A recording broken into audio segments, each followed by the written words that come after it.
हमारे क्षेत्र में भी काम हो रहा है उसी सड़क का, तो रौटा में और अमूर में उसके बाद काम शुरू हुआ, ढक्कन दे दिया गया इस पर। ये काम इतना डिले क्यों हो रहा है? अगर काम डिले होता है तो नेता पर तो लोग उंगली उठाते हैं, तो नेता को देखना जिम्मेदारी है। उसने मुझे फ़ोन किया तो मैंने कहा उसके बाप से शिकायत करो, मिल बैठ करके तय करो, और वो तय करने वाला भी था, सुना जी, है ना। लेकिन कुछ लोगों ने उसे हवा देकर वो करा दिया। सुभान साहब भी इलेक्शन हारे हैं, नौसाद साहब भी इलेक्शन हारे हैं, गोपाल अग्रवाल भी इलेक्शन हारे हैं, तौसीफ मियाँ भी इलेक्शन हारे हैं, सरफराज साहब भी इलेक्शन हारे हैं। लेकिन जितना बेचैन कोचाधमन का पूर्व विधायक कहीं देख रहे हो क्या? कहना कि लोकप्रियता पूर्व विधायक की ज्यादा है, इसलिए हाँ, इसलिए कोचाधमन के लोगों ने जमानत जब्त करते करते बचाया उसको, बड़ी लोकप्रियता हो गई है। अगर बीजेपी के खिलाफ, नरेंद्र मोदी के खिलाफ आप गठबंधन बना रहे हैं, तो बीजेपी और नरेंद्र मोदी के खिलाफ सबसे ज्यादा लड़ाई तो हमने लड़ी है, यानी मेरी पार्टी ने। बैरिस्टर असदुद्दीन अवैसी साहब ने, चाहे चाइना का मसला हो, चाहे एनआरसी का मसला हो, यूएपी का एपीए का मसला। आज बाबरी मस्जिद में तोड़ा किसने? बीजेपी के लोगों पर इल्जाम है। ताला किसने लगाया? कांग्रेस के लोगों ने ना, कि लालू जी बीमार है इसी वजह से, है ना। लालू जी की सोच अलग है। ये जो अभी तेजस्वी जी का राजद है, ये बिल्कुल उससे डिफरेंट है। यहाँ का कुछ छुटभैया नेता है, गैरत नहीं आती कि उस बीजेपी के साथ नीतीश जी बने हुए थे और उसी के साथ एमएलए बने हो, है ना। बीजेपी को, मोदी का हाथ मजबूत करो नारा दिए हो, है ना। घर घर लोगों को, बीजेपी को, आरएसएस को पहुंचाने का काम किसी ने बिहार में किया तो नीतीश कुमार जी ने किया। निसंदरा के पास पुल बन गया, मटियारी का पुल बन गया, क्या खरखड़ी में, खारूदो में पुल बन गया। तो ये समस्याएं थी ना, तो समाधान हुआ क्या? भाईचारा यात्रा क्यों निकालना पड़ा है? इसके माने है कि भाईचारा खत्म हुआ है। तो पहले ये बात बोलो कि अगर भाईचारा जरूरी है तो भाईचारा को खत्म करने वाला मुजरिम था कि नहीं था? जालिम तो वो शख्स है ना, जिसने भाईचारा को खत्म किया।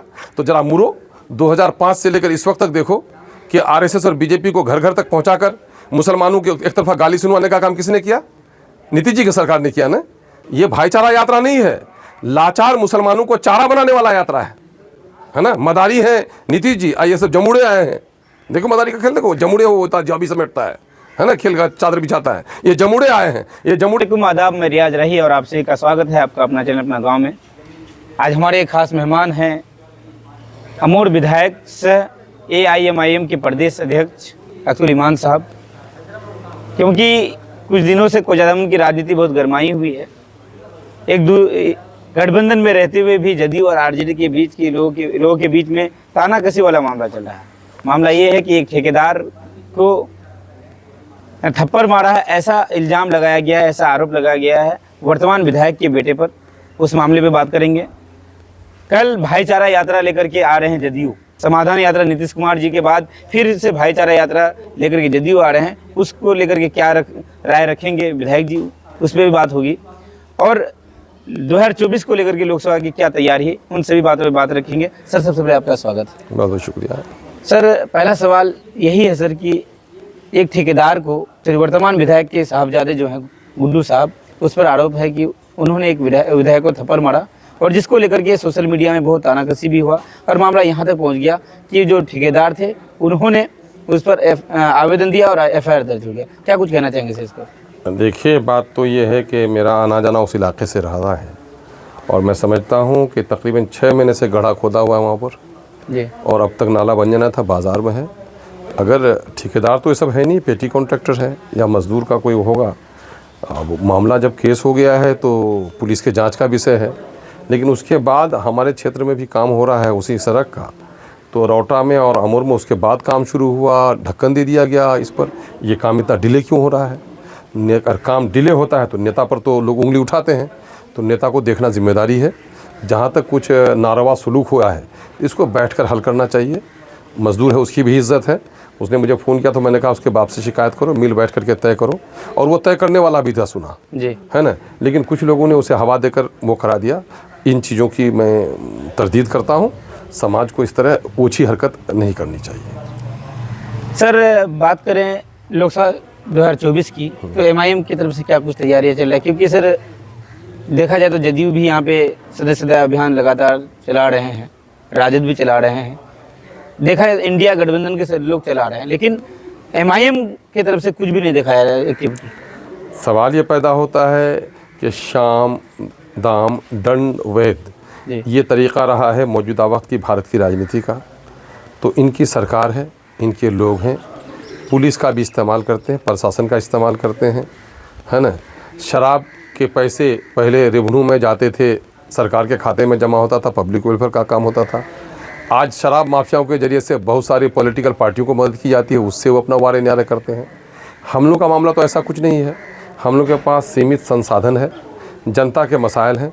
जनता के मसाइल को लेकर बिहार के पूरे ज़िला में अक़लियतों के मसाइल को लेकर, उर्दू के मसाइल को लेकर, दलितों के मसाइल को लेकर, शोषितों के मसाइल को लेकर, सैलाब, नदी, सड़क, पुल, पुलिया, ये मसाइल हैं। इनको लेकर हमारी लड़ाई चल रही है। और मैं आपको खुशखबरी दूं कि बिहार के बेशतर ज़िला में इस वक्त हमारा वो संगठन तैयार हुआ है और हम अच्छी खासी तादाद में MP का इलेक्शन लड़ेंगे। आप जैसे पत्रकार भी और कुछ हमारे शुभचिंतक भी, कुछ दूसरे पार्टी के दलाल भी और कुछ सेकुलर लोग भी, कुछ मिल्लत के हमदर्द भी ये कहते हैं कि साहब वोट तकसीम हो जाएगा, इन लोगों को होना चाहिए। तो बड़े हमदर्द हैं। मैंने तो कहा दिल खोल कर कि भाई गठबंधन का हिस्सा हम भी बनना चाहते हैं, लेकिन ये लोग हम लोगों को गठबंधन का हिस्सा बनने नहीं देना चाहते हैं।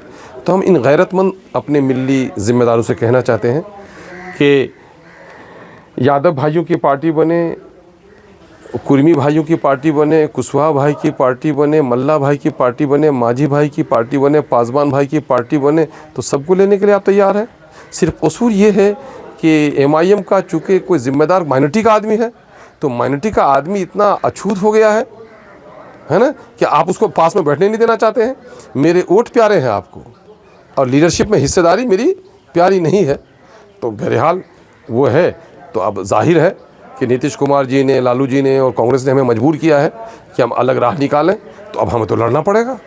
हम तो कोई वो फार्चून की दुकान लेके बैठे नहीं हैं कि ग्राहक चला गया, है ना। हमको तो बिहार में अपनी जगह तलाश करनी पड़ेगी।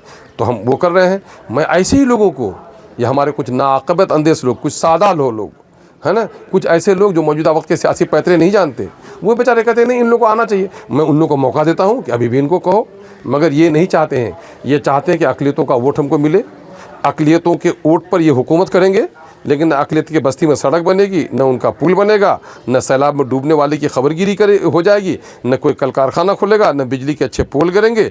इनको मजदूर बनाना है, इनको शूद्र बनाना है, ये पूरी साजिश कर रहे हैं। तो लोगों को आँख की पट्टी खोलनी चाहिए। जहाँ लोगों ने अपनी अलग सियासत की है, उस बिरादरी की, उस इलाके की तस्वीर बदली है। खुद 90 से पहले यादव भाइयों की हालत अच्छी नहीं थी, है ना। लालू जी आए, यादव भाइयों को इज्जत मिली। नीतीश जी आए, कुर्मी भाइयों का उत्थान हुआ। पासवान जी खड़े हुए, ऊपर आसमान नीचे पासवान का नारा लगा। केरल में मुस्लिम लीग खड़ी हुई, मुस्लिम अक़लियत की हालत अच्छी हुई। आसाम में बदरुद्दीन अजमल साहब हुए, माइनॉरिटी में हौसला आया। बैरिस्टर असदुद्दीन अवैसी के ख़ानदान ने वहाँ पर साहब के ख़ानदान ने वहाँ पर MIM को वो किया। इज़्ज़त और तौक़ीर की ज़िंदगी गुजार रहे हैं। मायावती उठी बहन यूपी में, दलितों को मान और सम्मान मिला। इसके माने ये है कि मौजूदा वक्त के जो राजनीति हालात हैं, इसमें जब तक कोई कम्युनिटी अपनी लीडरशिप को खड़ी नहीं करेगी, उस कम्युनिटी को इंसाफ नहीं मिलेगा। हमारे गैरतमंद लोगों को देखना चाहिए, पूछना चाहिए इन लोगों से। 15 साल का हिसाब दे दें आदरणीय लालू जी, 18 साल का हिसाब दे दें मोस्ट सेकुलर लीडर जनाब नीतीश कुमार साहब कि माइनॉरिटी को क्या हिस्सा दिया इन लोगों ने, कितनी नौकरियां। हिम्मत है अगर इसमें, तो ये हिम्मत है तो वाइट पेपर जारी करें कि हमने इतनी नौकरियां दी। माइनॉरिटी की आबादी बिहार में 17-18% है, हमने अगर 8% भी नौकरियां दी तो बता दे, है ना। 300 लोगों की बहाली होती है तो 17 51 18 54 लोग बहाल होना चाहिए माइनॉरिटी के। जहाँ कितना लोग होता है 3 और 4, उस पर भी बेगैरत अगर कुछ लोग हैं जो हम पर इल्ज़ाम लगाते हैं, तो उनसे पूछिए कि मैं तो हक की आवाज़ लगा रहा हूँ, अब तुम गुलाम बनाने की वकालत कर रहे हो। तो दोनों में तो फ़र्क है। तो ये लड़ाई हम लोग लड़ रहे हैं और अच्छी मजबूती से हम लोग लड़ रहे हैं। सर, इंडिया गठबंधन में इंडियन यूनियन मुस्लिम लीग को भी लिया गया, हाँ, लेकिन MIM को अभी भी दरकिनार रखा क्यों किया गया? MIM को ही नहीं, वो बेचारे हमारे बहुत शरीफ, वैसे तो खैर बोलते हैं बढ़कर, लेकिन हमारे बदरुद्दीन अजमल साहब तो निहायत ही संजीदा आदमी, क्यों नहीं उनको लिया? नहीं, कांग्रेस कहती है वहाँ की, आसाम की, कि बीजेपी सेकंड दुश्मन, नंबर 1 दुश्मन बदरुद्दीन अजमल। और इन लोगों का मामला ये होता है कि मुहावरा है कि चोर को रोशनी से डर लगता है। जो लोग माइनॉरिटी को हिस्सा नहीं देना चाहते हैं, उसको असदुद्दीन ओवैसी से बड़ा डर लगता है। केरल में है, मुस्लिम लीग बहुत पुरानी तंजीम है, काफ़ी काम किया है उन्होंने, मैं उसको मुबारकबाद देता हूँ।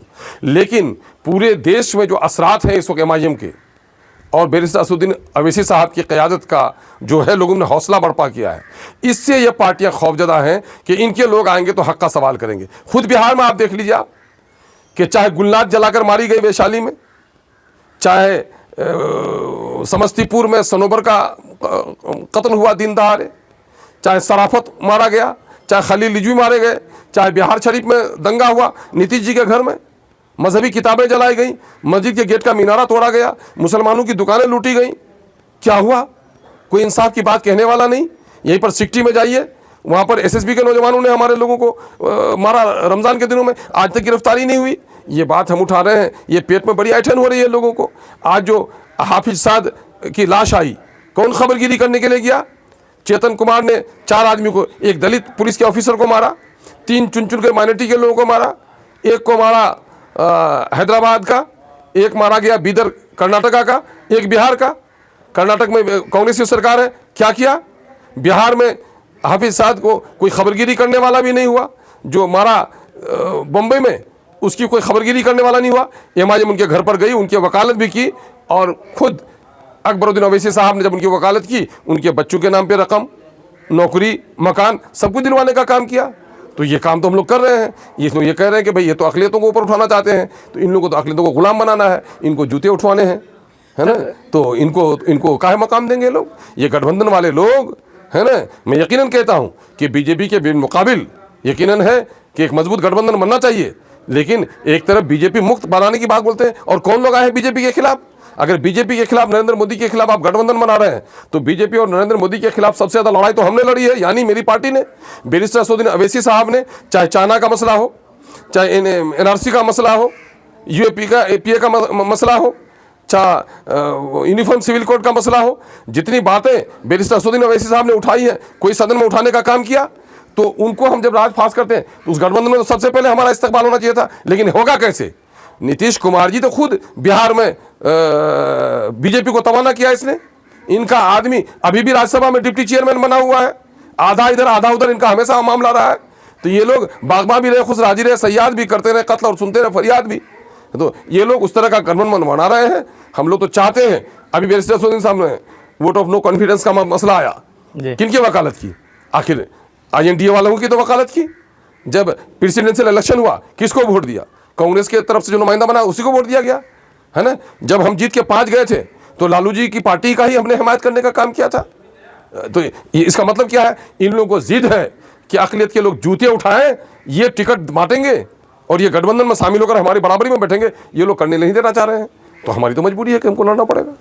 सर, एक बात ये भी है कि जब भी गठबंधन के लोग, इंडिया गठबंधन के लोगों से बात होती है, चाहे राजद हो, जदयू हो, कि MIM को क्यों बाहर निकाला गया, अभी तक लिया नहीं गया है, या AIUDF को नहीं लिया गया, तो उनका एक ही बात रहता है कि बीजेपी बड़ा भाई है और MIM छोटा भाई। क्या कुछ कहना पाए? अच्छा, उनको गैरत होती है? कौन बेशरम लोग ये बात बोलते हैं, है ना? अरे आज बाबरी मस्जिद में तोड़ा किसने? बीजेपी के लोगों पर इल्ज़ाम है। ताला किसने लगाया? कांग्रेस के लोगों ने ना।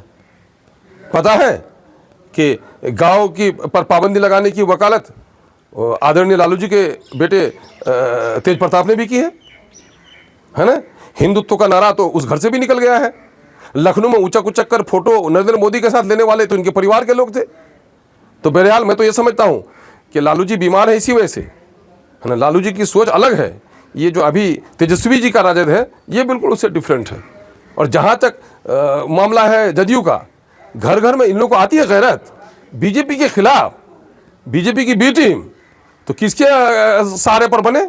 यहाँ का कुछ छुटभैया नेता है, गैरत नहीं आती कि उस बीजेपी के साथ नीतीश जी बने हुए थे और उसी के साथ MLA बने हो, है ना? बीजेपी को मोदी का हाथ मजबूत करो नारा दिए हो, है ना? घर घर लोगों को, बीजेपी को, RSS को पहुंचाने का काम किसी ने बिहार में किया तो नीतीश कुमार जी ने किया।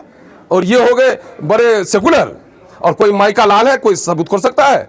हम हमेशा अक़लियतों के लिए लड़ते हैं, इंसाफ के लिए लड़ते हैं। ये कुर्सी की वजह से अपनी ज़बान, अपना कैरेक्टर बदलते रहते हैं, लेकिन हम लड़ रहे हैं इंसाफ के लिए, और दस्तूर ने, आईन ने, संविधान ने जो अधिकार दिया है उस अधिकार की प्राप्ति के लिए।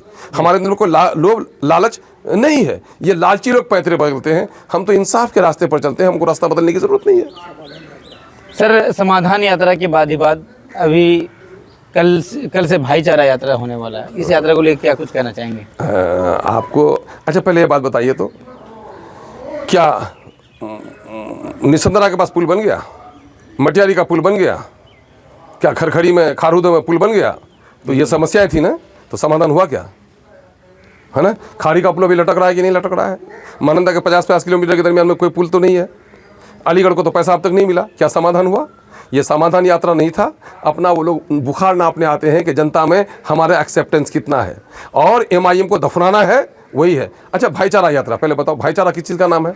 भाईचारा नाम है आपसी मोहब्बत प्रेम का नाम जी, है ना। अच्छा, इसके माने आप भाईचारा यात्रा क्यों निकालना पड़ा है? इसके माने ये कि भाईचारा ख़त्म हुआ है। तो पहले ये बात बोलो कि अगर भाईचारा ज़रूरी है तो भाईचारा को ख़त्म करने वाला मुजरिम था कि नहीं था? जालिम तो वो शख्स है ना, जिसने भाईचारा को ख़त्म किया। तो जरा मुरो 2005 से लेकर इस वक्त तक देखो कि RSS और BJP को घर घर तक पहुंचाकर मुसलमानों के एक तरफा गाली सुनवाने का काम किसने किया? नीतीश जी की सरकार ने किया ना। तो बिगाड़ा किसने? अगर नेकी पर इनाम मिलना चाहिए तो बदी की सजा भी तो मिलनी चाहिए। तो ये सारा पाप मैंने रात को घर जला दिया, आज सुबह रिलीफ बांटने के लिए आते हैं। अब फिर देखो, मैं साफ कहता हूं, ये भाईचारा यात्रा नहीं है, लाचार मुसलमानों को चारा बनाने वाला यात्रा है ना। मदारी है नीतीश जी, ये सब जमुड़े आए हैं। देखो मदारी का खेल देखो, जमुड़े वो होता है जो अभी समेटता है ना, खेल का चादर बिछाता है। ये जमुड़े आए हैं। ये जमुड़े कौन कौन है? क्या भाईचारे की जरूरत सिर्फ मुस्लिम अक़लियत को है? क्या मेजोरिटेरियन सोसाइटी को नहीं है? कहाँ वो लीडर निकले? कौन लीडर निकले हैं? खालिद मियां निकले हैं ना। क्यों नहीं निकले दूसरे लीडर, है ना? इस देश, इस राज्य में जिसकी बड़ी आबादी है, वो लीडर क्यों नहीं निकले?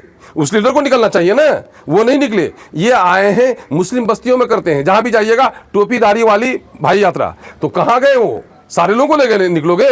सारे लोगों ने डाइस पे बैठाओगे? ऐसा कुछ भी नहीं है। चुन चुन कर, कहाँ? वही दरभंगा के कुछ इलाके में, मधुबनी के कुछ इलाके में, सीमांचल में, जहाँ जहाँ माइनॉरिटी के लोग हैं वहाँ उनको, ये मुसलमानों को अगर चाहते हैं वो भाईचारा यात्रा का नाम, तो ये पहले इनको हक पहुँचता है, पहले तौबा करें कि भाईचारा को इसने बिगाड़ा है, उस पाप की प्रायश्चित भुगतें। दूसरा मामला ये है, 1,70,000 टीचरों की बहाली हुई, एक भी उर्दू का टीचर बहाल नहीं होगा, क्योंकि उर्दू TT का इसने रिजल्ट ही नहीं दिया। उर्दू TT करने वाले पर डंडे बरसाए इसने। भाईचारा यात्रा, जितनी नौकरियां दी हैं मुसलमानों को 2% भी नौकरी नहीं दी। भाईचारा यात्रा, है ना, वहां पर भाईचारा यात्रा निकालना था तो सबसे ज्यादा जरूरत तो नीतीश जी के गिरिडीह जिला में था, बिहार शरीफ में था, जब भाई भाई में जुदाई हो गई थी। सीमांचल का लोग फकीर और भूखा रह सकता है, लेकिन मजहबी तनाव, सांप्रदायिक दंगा कभी नहीं कर सकता है। जो सौहार्द है हमारे यहाँ से बेहतर कहीं नहीं है। लेकिन इनको तो भाईचारा यात्रा नहीं निकालना है, मुसलमानों के वोट के लिए इनको डराना है, इनके दरमियान में कुछ दलाल तलाश करने हैं और हम लोगों का शिकायत करनी है। ये इनका भाईचारा यात्रा नहीं है। ये अभी हमारे खिलाफ 3 बड़ी मीटिंगें की जदयू के लोगों ने। ये जो जमुड़े कुछ देख रहे हैं, लोकल भी जमुड़े जो कूद रहे हैं, मैं देख रहा हूं कि देखो सुभान साहब भी इलेक्शन हारे हैं, नौसाद साहब भी इलेक्शन हारे हैं, गोपाल अग्रवाल भी इलेक्शन हारे हैं, तौसीफ मियां भी इलेक्शन हारे हैं, सरफराज साहब भी इलेक्शन हारे हैं। लेकिन जितना बेचैन कोचाधमन का पूर्व विधायक कहीं देख रहे हो क्या? ये उसी में से है। नीतीश जी ने इसको टास्क दिया है कि अख्तर ईमान को नहीं जीतना चाहिए। पिछले दिनों में कुछ जो इलेक्शन पॉलिसी पर काम कर रहे थे उन लोगों को भी जिम्मेदारी दिया गया था। नहीं देख रहे हैं लोग, ये कौन लोग हैं? इन लोगों को पहचानिए जरा सा। लोगों का कहना है कि लोकप्रियता पूर्व विधायक की ज्यादा है, इसलिए हाँ, इसलिए कोचाधमन के लोगों ने जमानत जब्त करते करते बचाया उसको। बड़ी लोकप्रियता हो गई है, बड़ी लोकप्रियता हो गई है। लोकप्रियता होती तो ये होते ना, ये लोकप्रियता यही है ना। घर जो नीतीश कुमार जितने लोकप्रिय हैं, पहले क्या किया, गांव में घर घर में सबको जाकर शराब पिला दिया। मौजा में जाकर शराब की दुकान खुलवाया। किसने खुलवाया? नीतीश जी ने। सर्टिफिकेट लाओ, नौकरी ले जाओ, किसने कहा? नीतीश जी। घर घर BJP RSS को किसने पहुंचाया? बोलो। नीतीश जी। तो नीतीश जी, जब नीतीश जी ने घर घर BJP को पहुंचाया तो वो शांति के दूत हो गए। सर्टिफिकेट लाओ, नौकरी ले जाओ, शिक्षा को चौपट किया तो शिक्षा सुधारक हो गए। घर घर मौजा जाकर के उसने शराब पिला दिया लोगों को। अब शराबबंदी हो गई। जानते हो शराबबंदी क्या हुआ? शराब का मसला ऐसा है कि शराब के पैसे, टैक्स के पैसे, एक्साइज के, वो रेवेन्यू के पैसा जाते थे सरकारी खाते में, उससे कुछ वेलफेयर का काम होता था। शराब पर लोगों ने पाबंदी लगा दी, शराब पिलाने का आदी बना दिया। शराब आज भी बिहार में, मैं शराबबंदी का हिमायती हूं, लेकिन अब जो हालात हैं उसमें समझिए कि इनको लिमिट हाथ में इजाजत देनी चाहिए, क्योंकि शराब पी रहे हैं लोग और शराब का कमीशन नेताओं को पहुंच रहा है, सियासी पार्टियों को पहुंच रहा है। जो पैसा जनता के वेलफेयर के लिए होना चाहिए था, वो पैसा आज ये सियासी पार्टियां अपने राजनीतिक काजबाज के लिए इस्तेमाल कर रही हैं। ये जो करोड़ों रुपया खर्चा कर रहे हैं अपने इलेक्शन में, ये लोग कहां से आ रहा है? इन लोगों का यही पैसा जा रहा है, तो वो हो रहा है। तो ये लोग निकाले यात्रा। मदरसे के टीचरों का मसला हल नहीं हुआ। माइनॉरिटी लोन को इन लोगों ने खत्म कर दिया, माइनॉरिटी स्कॉलरशिप को इन लोगों ने चौपट कर दिया, वक्फ बोर्ड के मसाइल अब तक हल नहीं कराए, और हो गया भाईचारा यात्रा। वाह वाह, मार भी हम ही खाएं और डर भी हम ही को दिखाओ, ये भाईचारा यात्रा हुआ? ये भाईचारा नहीं है, ये मुसलमान बेचारे लाचार मुसलमानों को चारा बनाने वाला है। सर, पूर्व विधायक का कहना है ये है कि आप हमेशा उसको बोलते हैं कि नीतीश जी पलटू राम है, लेकिन शुरू से नीतीश जी का छाप जो है वो तीर छाप ही रह गया। लेकिन आपका आरजेडी, उसके बाद आपका लालटेन हुआ, तीर हुआ, अब पतंग में है। सुनो, तो उसके बाद ये भी बोला उन्होंने अपने बयान में कि नीतीश जी ही एक ऐसे इंसान है जिन्होंने भाजपा पर नकेल कसने का काम किया। क्या कुछ कहना चाहेंगे सर? भाजपा को नकेल कसने का काम किया। जब गुजरात में नीतीश जी उस वक्त सेंटर में रेल मिनिस्टर थे, और गुजरात में दंगा कैसे हुआ था, है ना, साबरमती एक्सप्रेस में जलाया गया जी, और वहीं से ना गुजरात से दंगा न हुआ। उस वक्त रेल मंत्री होने की हैसियत से सबसे पहले अगर वो इंक्वायरी करा दिए होते तो गोधरा नहीं जलता। बीजेपी को उसने क्लीन चिट दिया जी। और सबसे पहले नरेंद्र मोदी को किसी ने कहा कि देश को उसकी ज़रूरत है, वो किसने कहा? नीतीश जी ने कहा। नीतीश जी को नकेल लगाया इसने। वाह वाह वाह वाह। एनआरसी के कानून में किसका साथ दिया? नीतीश जी का साथ दिया, नकेल लगाया। तलाक बिल में किसका साथ दिया? बीजेपी का साथ दिया, नकेल लगाया। नकेल लगाना कहते हैं इसको, हैं? सर, एनआरसी को तो रोक दिया गया। क्या रोक दिया? बिहार में तो रोक दिया। क्या रोक दिया गया है? कानून बनाने में वहां आप किसके साथ थे? तलाक बिल में किसके साथ थे? है ना, ये सब दोरंगी है पॉलिसी। मैं कह रहा हूं बिहार शरीफ जला, क्यों नहीं वहां के मुजरिमों की गिरफ्तारी हुई? दूसरा दिन क्यों इस तरह का वाकया हुआ? ये बोल रहे हैं मेरा निशान बदला है। देखो, नकद खरीदार हूं, जो गुलाम खरीदार होगा, अगर उसमें क्या मिलावटी सामान मिलेगा, घटिया तेल मिलेगा तो उसी यहाँ खरीदेगा, चूंकि वो गुलाम है, दूसरी जगह जा नहीं सकता उसके बकाया का। और जो नकद खरीदार होगा, सामान गलत, दुकान बदल, है ना, रास्ते में ट्रेन खराब हो गई, चल दूसरी सर मंजिल तय करनी है। मैं कह रहा हूं जब रहा आरजेडी में, आरजेडी की जबान नहीं खुल रही थी, और उस वक्त जब सूरज नमस्कार का फैसला आया नीतीश जी के लोगों के जरिए से, उस वक्त मुखालिफत किया। आरजेडी से हटा हूं, नीतीश कुमार जी के साथ आया, जब वो बीजेपी से अलग उनको हम लोगों ने करवाया, और जब देखा मैं ये कि बीजेपी के साथ ही मिलने वाले हैं, मैं थूक करके उस पार्टी को अलग हो गया। देर लगी क्या? अब इसी साहब के साथ हूं। लालू जी ने कहा था 2015 में भी कि टिकट ले लो, लड़ो। मैंने कहा नहीं, मैं यहाँ हूँ, पॉलिसी में आपका साथ दूंगा मैं आपका, है ना। नीतीश जी की तरफ से उनके लोग आए मेरे पास और कहे भी, खुद गवा दूंगा मैं, खुद वजीर आला ने कहा आप जैसा चाहिएगा वैसा करेंगे। लेकिन अख्तर ईमान की नीयत नहीं बदली। पलटू राम किसको कहते हैं? अपने नजरियात से पलट जाना। तुम आज सेकुलर, कल कॉम्युनल के साथ। अख्तर ईमान कल भी सेकुलर था, आज भी सेकुलर है ना। तुम जदयू में था कब? जब बीजेपी में थी जदयू। अख्तर ईमान कब गया जदयू में? जब बीजेपी से अलग किया। और इलेक्शन में मैंने कहा था ये बीजेपी की तरफ इनका इशारा है, और 18 महीने में फिर से बीजेपी में चले गए थे कि नहीं चले गए थे? अरे तो इन लोगों को लोकलाज भी नहीं है कहने में। जो बात कहते हैं दलील भी है क्या? क्या पोठिया में उनकी की हुई तकरीर के मोदी का हाथ मजबूत करो याद नहीं है उनको क्या? कैसी बात करते हैं भाई ये लोग देखिए, इन बेचारों का अपना ज़मीर बेच के लोग राजनीति करते हैं, है ना। तो ज़मीर का जो सौदागर होगा वो कभी हक बात पर न टिक सकता है न हक बात कह सकता है। बहुत शुक्रिया सर। हमारे साथ बिहार सदर अख्तर ईमान साहब थे, उन्होंने अपनी बातों को रखा। वीडियो अच्छा लगे तो वीडियो को जैसे शेयर करें, पेज में देख रहे हैं तो फॉलो करें, और अगर यूट्यूब में देख रहे हैं तो सब्सक्राइब करें। खुदा हाफिज़।